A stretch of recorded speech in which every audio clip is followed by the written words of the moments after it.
एक ही गुरु के पास शिक्षा प्राप्त करने वाले सारे शिष्य एक समान विद्या प्राप्त नहीं कर पाते। सारे शिष्य गुरु की बातें सुनते हुए अवश्य दिखाई देते हैं, उनकी पूजा करते हुए दिखाई देते हैं, किंतु एक समान विद्या प्राप्त नहीं कर पाते। क्या कभी विचार किया है ऐसा क्यों होता है? सत्य तो यह है कि विद्या प्राप्त ना कर पाने वाले शिष्य समर्पण का दिखावा तो करते हैं, किंतु समर्पण का वास्तविक अर्थ नहीं समझ पाते। गुरु के चरणों में फूल चढ़ाने से अथवा गुरु का आदेश मानने मात्र से क्या समर्पण सिद्ध होता है? नहीं। समर्पण का वास्तविक अर्थ है जब गुरु के प्रति मन में कोई संदेह ना रहे, गुरु के मुख से आदेश निकले उससे पूर्व शिष्य उस कार्य को पूरा कर दे। गुरु के विचारों के साथ शिष्य के विचार एक हो जाए। शिष्य जब तक अपने गुरु में ब्रह्मा विष्णु महेश इनके रूप ना देख ले, तब तक उसका समर्पण सत्य नहीं। वास्तव में समर्पण किसी कार्य का नाम नहीं, समर्पण तो हृदय की भावना और मन की स्थिति का नाम है।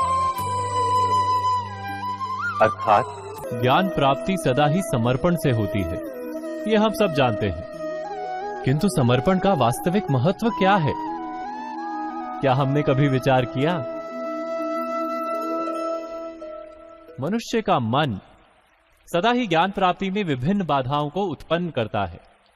कभी किसी अन्य विद्यार्थी से ईर्ष्या हो जाती है, कभी पढ़ाए हुए पाठों पर संदेह जन्मता है और कभी गुरु द्वारा दिया गया दंड मन को अहंकार से भर देता है। नहीं, क्या ऐसा नहीं होता? न जाने कैसे कैसे विचार मन को भटकाते हैं और मन की इसी अयोग्य स्थिति के कारण हम ज्ञान प्राप्त नहीं कर पाते। मन की योग्य स्थिति केवल समर्पण से निर्मित होती है।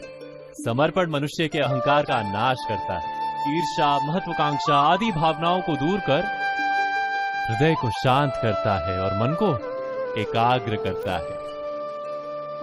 वास्तव में ईश्वर की सृष्टि में ना ज्ञान की मर्यादा है ना ज्ञानियों की। गुरु दत्तात्रेय ने तो गाय और श्वान से भी ज्ञान प्राप्त कर लिया था।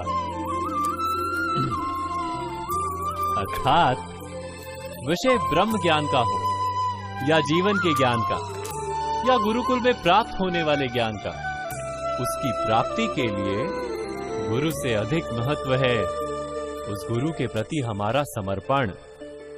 क्या ये सत्य नहीं? स्वयं विचार कीजिए।